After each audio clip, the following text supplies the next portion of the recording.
গোটা আমরা তো প্রথম দিন থেকে, সুপ্রিম কোর্ট তো পরে বলছি, আমরা ঘটনার গতি প্রকৃতি দেখে, মোডাস অপারেন্ডি দেখে প্রথম দিন থেকে বলছি অপারেশন ধামাচাপা। আবার প্রথম দিন থেকে একই কথা বলছি, বাংলার মুখ্যমন্ত্রী এই তদন্তকে তছনছ করে দেওয়ার জন্য, তথ্যবল লোপাট করার জন্য প্রথম দিন থেকে সচেষ্ট। না হলে সন্দীপ ঘোষকে যে প্রমোশন দেয় বলুন তো, কত দুঃখ সন্দীপ ঘোষের জন্য, তাকে প্রমোশন দিচ্ছে। বাংলার মুখ্যমন্ত্রীকে জিজ্ঞাসাবাদ করা উচিত, কারণ সে স্বাস্থ্যমন্ত্রী। সিবিআই উচিত তাকেও জিজ্ঞাসাবাদ করা বলে আমি মনে করি। সে কিছু জানে না তা হতে পারে না। শিক্ষা দপ্তরের দুর্নীতি নিয়ে শিক্ষামন্ত্রী, রেশন দপ্তরের দুর্নীতি নিয়ে রেশন মন্ত্রী, তাহলে স্বাস্থ্য দপ্তরের দুর্নীতি নিয়ে স্বাস্থ্যমন্ত্রী নয় কেন? তাকে জিজ্ঞাসাবাদ করতে অসুবিধা কি আছে?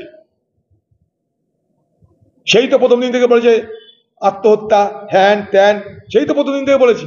5 দিনে আর একটা ধরা পড়ে গেছে, আর 4-5টা ধরা পড়ে যাবে 1 সপ্তাহের মধ্যে। তিনিই তো বলেছিলেন। কিসের ভরসা তিনি বলেছিলেন বলুন? মনে করে দেখুন, তিনি বলেছিলেন একটা ধরা পড়ে গেছে 24 ঘন্টার মধ্যে, বাকিগুলোকে 7 দিনের মধ্যে ধরে ফেলবো, রবিবারের মধ্যে সব কমপ্লিট করে দিব। তা তাকে কেন সিবিআই জেকে জিজ্ঞেস করছে না যে কিসের ভিত্তিতে আপনি বলেছিলেন যে বাকি 4-5 জন অপরাধী যে তাদেরকে ধরবেন? কিসের ভিত্তিতে? সিবিআইয়ের উচিত স্বাস্থ্যমন্ত্রী বাংলার নেত্রী মমতা ব্যানার্জিকে সিবিআই দপ্তরে ডেকে জিজ্ঞাসাবাদ করা, যদি প্রকৃত তদন্ত তারা চায়। তিনি কথা দিয়েছিলেন বাকিগুলোকে ধরে দেব। তাকে জিজ্ঞাসাবাদ করা উচিত, বিনীত গোয়েলকে জিজ্ঞাসাবাদ করা উচিত। বিনীত গোয়েলও বলেছিল টিভিতে, মমতা ব্যানার্জিও বলেছিল টিভিতে, মনে করে দেখুন। তারপরে এটাও বলেছিল যদি আমরা না পারি তখন সিবিআই আসবে। তাহলে তারা কতটা গেছে, কতটা পারেনি, কেন কথা দিয়েছিল, কিসের ভরসা কথা দিয়েছিল, তার জন্য তাদেরকে জিজ্ঞাসাবাদ করা দরকার।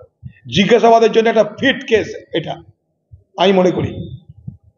পশ্চিমবঙ্গের স্বাস্থ্যমন্ত্রী মমতা ব্যানার্জিকে সিবিআই দপ্তরে ডেকে জিজ্ঞাসাবাদ করার জন্য এটা ফিট কেস বলে আমি মনে করি।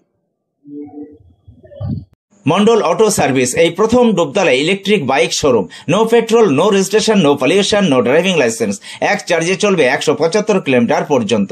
সহজ মাসিক কিস্তির সুবিধা ও কম ডাউন পেমেন্ট। লিথিয়াম ও লিড ব্যাটারি, ব্যাটারিতে 5 বছর ওয়ারেন্টি। গাড়ি কেনাকাটার উপর রয়েছে বিশেষ উপহার।